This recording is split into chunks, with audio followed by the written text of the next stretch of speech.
الحمد للہ رب العالمین والصلاة والسلام علی اشرف الانبیاء والمرسلین وعلی آلہ واصحابہ اجمعین اما بعد اعوذ باللہ السمیع العلیم من الشیطان الرجیم بسم اللہ الرحمن الرحیم لقد رضی اللہ عن المؤمنین اذ یبایعونک تحت الشجرہ صدق اللہ العظیم وصدق رسولہ النبی الکریم ان اللہ وملائکتہ یصلون علی النبی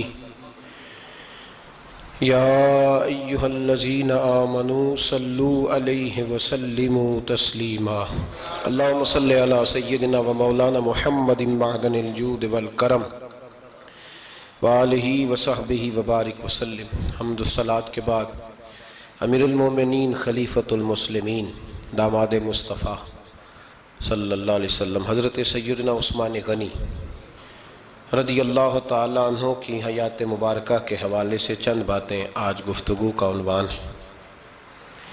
نبی کریم صلی اللہ تعالیٰ علیہ وسلم نے حدیبیہ کے موقع پر 9 ہجری میں عمرے کا ارادہ فرمایا تھا، اور حضور صلی اللہ تعالیٰ علیہ وسلم اپنے کئی سو صحابہ کے ساتھ احرام باندھ کر مقام حدیبیہ پر پہنچ گئے۔ سفیر اس کو بنایا جاتا تھا جو بڑا سمجھدار اور زیرک آدمی ہوتا تھا۔ تو نبی پاک صلی اللہ علیہ وسلم نے اس موقع پر جس کو اپنا سفیر بنا کے بھیجا وہ حضرت سیدنا عثمان غنی رضی اللہ تعالیٰ عنہ۔ حضور نے انہیں سفیر بنا کر کے مکہ مکرمہ میں بھیج دیا، اور 2 ٹارگٹ دیے اپنے سفیر کو، 2 باتیں فرمائیں۔ فرمائے ایک تو جا کے مکے والوں کو بتاؤ کہ ہم جنگ کرنے نہیں آئے، اللہ کے گھر کا دیدار کرنے آئے، اور بڑے پرامن طریقے سے ہم طواف کریں گے، سعی کریں گے، عمرہ کریں گے، لوٹ جائیں گے۔ یہ ہمارا واحد ایجنڈا ہے، اس کے علاوہ کوئی پروگرام نہیں ہے۔ اور دوسرا انہیں یہ بتاؤ ان لوگوں کو جو ایک زمانے سے مکہ مکرمہ میں کفار مکہ کے ظلم سہ رہے ہیں، ہمارے وہ غلام جو یہاں بڑی تکلیف میں ہیں، ان کو یہ خبر دے دو، عثمان انہیں میرا پیغام دے دینا کہ اب تمہاری مشکلات کے دن تھوڑے رہ گئے، اب بڑی جلدی اللہ تبارک و تعالی دین اسلام کو فتح عطا فرما دے گا۔ حضرت عثمان غنی تشریف لے گئے۔ جب حضرت عثمان غنی وہاں پہنچے تو کفار نے آپ کو روک لیا۔ انہوں نے کہا کہ آپ رکیے، دیر ہو گئی۔ ادھر ابو سفیان نے حضرت عثمان غنی رضی اللہ تعالیٰ عنہ کو یہ کہا کہ ہم نبی پاک صلی اللہ علیہ وسلم کو اور ان کے صحابہ کو عمرہ نہیں کرنے دیں گے، آپ اگر چاہیں تو وہ سامنے بیت اللہ شریف ہے، طواف کریں، آب زمزم پئیں، حجر اسود پہ جائیں، مقام ابراہیم پہ جائیں، صفا مروہ کریں، آپ چاہیں تو کر لیں۔ تو حضرت عثمان غنی رضی اللہ تعالیٰ عنہ فرمانے لگے میں تڑپ رہا ہوں کعبے کے طواف کے لیے، لیکن میں بیت اللہ کا طواف اسی وقت کروں گا جب آگے آگے مجھے میرے مصطفیٰ کریم نظر آئیں گے صلی اللہ تعالی علیہ وسلم۔ لوگ آج پوچھتے ہیں کہ بغیر مدینہ شریف جائے حج مکمل نہیں ہوتا۔ میں نے کہا مدینہ شریف کے بغیر حج ہو جاتا ہے، پر مدینے والے کے بغیر نہیں ہوتا، اس لیے کہ حضور نے فرمایا صحیح مسلم میں خذوا عنی مناسککم، حج کے طریقے مجھ سے سیکھو۔ اللہ نے تو کہہ دیا حج کرو، تفصیل تو بتائی نہیں، تو اب آپ کو حضور سے سیکھنا پڑے گا۔ مدینے کے بغیر تو شاید حج ہو جائے، پر مدینے والے کے بغیر حج نہیں ہوتا۔ حضرت عثمان غنی رضی اللہ تعالیٰ عنہ آنے لگے میں طواف ضرور کروں گا، پر اس وقت کروں گا جب مجھے حضور آگے آگے نظر آئیں گے۔ ادھر ایک شخص نے حضور کی بارگاہ میں بھی کہا اپنوں کا نہ پتہ ہوتا ہے، دل بدستاور کے حج اکبر است۔ جو دل ہوتے ہیں نا، دل کو دل سے راہ ہوتی ہے۔ یہ کئی دفعہ جسم علیحدہ علیحدہ ہوتے ہیں پر یہ اکٹھے دھڑک رہے ہوتے ہیں۔ تو دل کو راہ ہوتی ہے. عرض کی یا رسول اللہ صلی اللہ علیہ وسلم عثمان غنی تو طواف کر رہے ہوں گے، صفا مروہ میں ہوں گے، بڑی موج ہوگی، آب زمزم کھول کے پی رہے ہوں گے. حضور نے سامنے والے کا چہرہ غور سے دیکھا، فرمایا عثمان کو تم زیادہ جانتے ہو کہ میں زیادہ جانتا ہوں؟ یا رسول اللہ آپ ہی زیادہ جانتے ہیں. فرمایا پھر فکر نہ کرو، عثمان میرے بغیر طواف نہیں کرے گا. بات ختم ہو گئی، میرے بغیر عثمان طواف نہیں کرے گا، ختم ہو. اب کسی نے افواہ پھیلا دی کہ حضرت عثمان غنی کو شہید کر دیا گیا. نبی پاک علیہ السلام تک بھی خبر آئی. حضور جانتے تھے. ہمارا دل نہیں کرتا کوئی انتشاری بات کرنے کو، لیکن جب لوگ کرتے ہیں تو پھر دل کو تکلیف ہوتی ہے. اب یہاں سب نے لکھا ہے کہ نبی پاک صلی اللہ علیہ وسلم کو خبر ملی، حضور پریشان ہوئے، صحابہ کو مشورے کے لیے بھی بلایا، بیعت رضوان بھی ہوئی. اگر علم غیب ہوتا، یہ سارا کچھ نہ ہوتا. اور میں نے کہا خدا کے بندے، اگر حضور اپنا علم غیب اس وقت ظاہر کرتے تو حضرت عثمان کے لیے قرآن کی آیتیں نہ نازل ہوتی، اس بیعت کے تذکرے نہ ہوتے. ہر بات پہ لوگ معاذ اللہ تعالیٰ. اب دیکھیں نا، یہاں یہ جملہ چھوڑنے کی کیا ضرورت ہے؟ تم قوم کو کیا دے رہے ہو؟ لوگوں کو کیا بتا رہے ہو کہ نبی پاک علیہ السلام اندھیرے میں بیٹھ کے فیصلے کر رہے تھے؟ کیا بتا رہے؟ آج انٹیلیجنس کی رپورٹس بتا دیتی ہیں کہ وہ فلاں کس طرح کا ماحول ہے اور آپ نے کس طرح کرنا ہے، تو تمہیں اپنی خفیہ ایجنسیوں کے مطابق تم فیصلہ کرو تو کہتے ہو ہم بھئی اندھیرے میں فیصلہ نہیں کر رہے، ہمیں رپورٹ ہے تو فیصلہ کر رہے ہیں. اور نبی پاک علیہ السلام کے بارے میں تم لوگوں کو یہ بتا رہے ہو کہ حضور اندھیرے میں فیصلہ کر دیتے تھے، پتہ ہی نہیں تھا. کس طرح کی بات کرتے ہو؟ میرے محبوب پاک علیہ السلام فرماتے ہیں کہ اللہ تبارک و تعالیٰ نے مجھے اس طرح کا علم عطا فرمایا ہے کہ جو تمہارے ذہن میں ہو مجھ سے پوچھو، میں فوراً تمہیں جواب دوں گا. لیکن لوگ اڑ گئے ہیں، کیا کیا جائے؟ اور عجیب فلسفہ ہے. یہاں بھی گرہ لگا دی، پتہ ہوتا تو یہ سارا. اور میں نے کہا خدا کے بندے، اگر یہ سارا کچھ نہ ہوتا تو پھر یہ آیتیں کیسے نازل ہوتی؟ پھر صبح قیامت تک حضرت عثمان غنی کی عظمتوں کا کیسے پتہ چلتا؟ جب خبر ملی نا کہ حضرت عثمان غنی کو شہید کر دیا گیا تو حضور نے صحابہ کو بلایا، فرمایا آؤ میری بیعت کرو. حالانکہ بیعت پہلے ہو چکی، آؤ دوبارہ بیعت کرو. یا رسول اللہ کس چیز کی بیعت کرنی ہے؟ تو نبی پاک نے فرمایا میرے ہاتھ پہ بیعت کرو کہ ہم عثمان غنی کے خون کا بدلہ لیے بغیر یہاں سے جائیں گے نہیں. ہم عثمان کے خون کا بدلہ لیے بغیر یہاں سے جائیں گے. اور حوالہ کسی نے دیکھنا ہو علامہ اسماعیل حقی کا تو میں دکھاؤں گا. جس شخص نے دوڑ کر سب سے پہلے نبی پاک کی بیعت کی وہ مولا علی شیر خدا تھے. کہ یا رسول اللہ جانا ہی نہیں عثمان کا خون کا بدلہ لیے بغیر. سب سے پہلے شیر خدا آگے بڑھے. آج لوگ انہی لوگوں میں اختلاف دکھانے کی کوشش کرتے ہیں، صحیح لا حاصل کرتے ہیں. سب سے پہلے دوڑ کر حضرت شیر خدا آگے بڑھے، کہا حضور میں بیعت کرتا ہوں. نبی پاک نے صحابہ کے ہاتھوں میں بیعت ہو رہی ہے. یہ وہ والا واقعہ نہیں جو اس چوک میں پیش آیا تھا، یہ وہ والا واقعہ نہیں جو میرے ساتھ ہوا تھا تو میں آپ کو سنا رہا ہوں. یہ وہ والا واقعہ ہے جو رب کو اتنا پسند آیا کہ اللہ نے قرآن پاک میں بیان فرما دیا ہے. اس کی اہمیت کا اندازہ لگائے کہ رب کریم کو اتنا محبوب ہے یہ انداز کہ قرآن میں بیان کیا. ایک درخت تھا، کانٹوں والا درخت، اس کو شارحین نے لکھا ہے. کچھ لوگ کہتے ہیں بیری کا درخت تھا.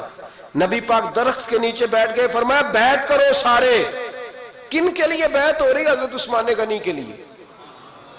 ایک بیعت دین کے لیے ہوئی، قرآن کے لیے ہوئی، حدیث کے لیے ہوئی، اللہ کی توحید کے لیے. اور آج نئے سرے سے بیعت ہو رہی ہے. کس کے لیے؟ بول کے بتائیے. حضرت سیدنا عثمان غنی رضی اللہ تعالیٰ عنہ. اس شخص کی عظمت کا کوئی اندازہ کر سکتا ہے؟ جن کے لیے نبی پاک نے خاص کر کے تخصیص کر کے ایز اے اسپیشل بیعت لی. اور صحابہ نے جب بیعت کی تو اللہ کو اتنی پسند آئی کہ قرآن مجید کی سورہ فتح کی آیت نمبر 18 میں بیان کیا. فرمایا لقد رضی اللہ عن المؤمنین اذ یبایعونک تحت الشجرہ. فرمایا محبوب تحقیق اللہ ان مومنوں سے راضی ہے جو درخت کے نیچے آپ کی بیعت کر رہے تھے. تحقیق اللہ ان سے راضی ہوا، ان ایمان والوں سے جو درخت کے نیچے آپ کی بیعت کر رہے تھے. درخت کے نیچے تحت الشجرہ. قرآن مجید کے الفاظ اگر آپ غور کریں گے تو آپ کو حضرت عثمان غنی کی عظمت کا پتہ چلے گا اور اس واقعے کی حساسیت کی آپ کو سمجھ آئے گی کہ بیعتیں تو مسجد میں بھی ہوئی، لیکن نام لے کے نہیں کہا محبوب جنہوں نے مسجد میں بیعت کی. نام لے کے نہیں کہا، حالانکہ وہ بیعتیں بھی اللہ کو بڑی محبوب ہے. بیعتیں تو میرے بھائی نبی پاک نے بیت اللہ شریف کے پاس بھی کی، مسجد نبوی میں بھی کی، لیکن یہاں نام لے کر کوئی بھول نہ جائے. کسی نے کہہ دینا تھا کوئی اور بیعت تھی جی، لوگ شرح کر رہے ہیں نا مرضی، وہ تو کسی اور کی بیعت. نام لے کے کہا محبوب تحت شجرہ، وہ جو درخت کے نیچے بیعت ہوئی، وہ جو بیعت درخت کے نیچے ہوئی، اور جنہوں نے بیعت کی لقد رضی اللہ عن المومنین، تحقیق اللہ ان مومنوں سے راضی ہو گیا. اللہ ان مومنوں سے، صحیح بخاری صحیح مسلم میں صحابہ نے پوچھا یا رسول اللہ اللہ کس طرح راضی ہوا ہے؟ فرمایا آج جس نے میرے ہاتھ پہ بیعت کی ہے رب کریم نے وعدہ کر لیا ہے سب کو جنت عطا فرمائے گا. جنتی ہو گئے سارے. حضرت عثمان غنی رضی اللہ تعالیٰ عنہ کی یہ عظمت، یہ شان قرآن پاک نے بیان کر دی کہ حضرت عثمان کے نام پر صحابہ جمع ہوئے تو اللہ تبارک و تعالیٰ نے اس واقعے کا ذکر قرآن مجید میں فرما دیا. میرے عزیز دوستو، حضرت عثمان غنی کو اللہ نے بڑی شان عطا فرمائی، بڑا مرتبہ دیا، بڑے حسین و جمیل، بڑے خوبصورت آدمی تھے. دیکھو نا کیا شان ہے حضرت عثمان ذی النورین. یہ ذو النورین کا کیا معنی ہے؟ دو نور کون ہے؟ حضور کی دو صاحبزادیاں. اعلیٰ حضرت فرماتے ہیں نور کی سرکار سے پایا دوشالہ نور کا، نور کی سرکار سے پایا دوشالہ نور کا، ہو مبارک تجھ کو ذو النورین جوڑا نور کا. دو نوروں والے حضرت عثمان غنی. ایک بیٹی کا نکاح کیا، وہ وصال کر گئی تو محبوب نے دوسری بیٹی کا بھی نکاح کر دی. یہ جو بیچارے پراپوگنڈے والے ہوتے ہیں نا، یہ پہلے دن سے صرف پراپوگنڈے میں ہی ہے. یہ نہ محب بن سکے نہ محبوب بن سکے. ان کا نہ کوئی اپنا ہوا نہ انہیں کسی نے اپنایا. یہ پراپوگنڈے والے ہی ہیں، ساری زندگی چیم گوئیاں، کانوں میں باتیں. اپنا اپنا مزاج ہے نا جی، جس کے حصے میں جو ڈیوٹی آئی. کچھ لوگ وہاں بھی منافقین چیم گوئیاں کرنے لگے، دوسری بیٹی بھی دے دی، دوسری بیٹی بھی دے دی، دوسری بیٹی بھی دے دی. محبوب کے کانوں تک آواز گئی، فرمایا زیادہ باتیں نہ کرو، میری 40 بھی ہوتی. وہ ختم ہو گئی بات، تم 2-3 کی بات کرتے ہو. حدیث مبارکہ کے لفظ ہے، نبی پاک نے فرمایا میری 40 بھی ہوتی، ایک کے بعد دوسری انتقال کرتی رہتی، میں ساری عثمان کو دے دیتا. حد ہو گئی بھئی، اتنا بڑا مرتبہ. چیم گوئیاں نہ کرو، دوسری بھی دے دی، میری 40 بھی ہوتی.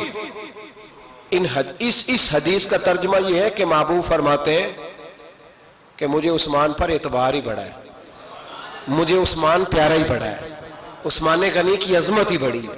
فرمایا میری 40 بھی ہوتی تو میں ساری یکے بعد دیگر حضرت اسامہ بن زید رضی اللہ تعالیٰ عنہ فرماتے ہیں نبی پاک نے اپنی صاحبزادی حضرت رقیہ رضی اللہ تعالیٰ عنہ کا نکاح حضرت عثمان غنی کے ساتھ کیا تو دونوں میاں بیوی پیارے بڑے تھے، حسین و جمیل بڑے. حضرت عثمان بڑے نفیس آدمی تھے، بڑی نفاست تھی. کپڑا سادہ پہنتے تھے لیکن لوگ کہتے ہیں کبھی ہم نے ان کے کپڑوں پہ دھبا نہیں دیکھا، چہرے پر اتنا سا گرد کا نشان نہیں دیکھا. ہمارے ملک میں سب سے زیادہ خرچہ میک اپ کا آتا ہے، پتہ ہے آپ کو جی؟ اب اگلی جو بات کرنی ہے اس پہ اپنے آپ کو وقت کتنا دیتے ہو، سجنے میں، سورنے میں، تیار ہونے میں کتنا وقت لگاتے ہو. فرمانے لگے حضرت عثمان غنی اتنا تو ٹائم ہی نہیں ہے کہ اپنے آپ کو دیا جائے. تو قبر اتنے پیارے کیسے لگتے ہو؟ فرمانے لگے اپنی وجہ سے نہیں لگتا، حضور کی وجہ سے پیارا لگتا. کب وہ کس طرح؟ فرمانے لگے نبی پاک صلی اللہ علیہ وسلم نے ہمیں وضو دیا ہے. فرمایا ایک دفعہ وضو کر کے آئینے کے سامنے کھڑا ہوتا ہوں یوں لگتا ہے اللہ نے میرے چہرے کو پہلے سے زیادہ نور عطا کر دیا ہے.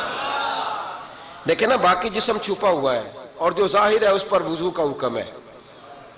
ہاتھ ظاہر ہے تو وضو کر لو، پیر پردے سے باہر ہے تو ان کو دھو لو وضو میں، چہرہ پردے سے کپڑوں سے باہر ہے تو اس کو وضو میں.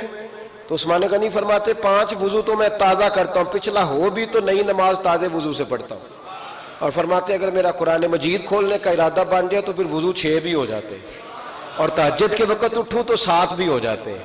فرماتے ہیں علیحدہ سے درود پاک پڑھنے بیٹھوں تو پھر 10-11 وضو بھی ہو جاتے ہیں. میں وضو کرتا رہتا ہوں تو اللہ تازگی عطا کر دیتا ہے.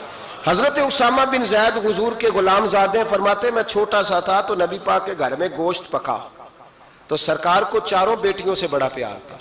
حضرت فاطمہ سے زیادہ ہے لیکن 4 بیٹیوں سے بڑی محبت تھی.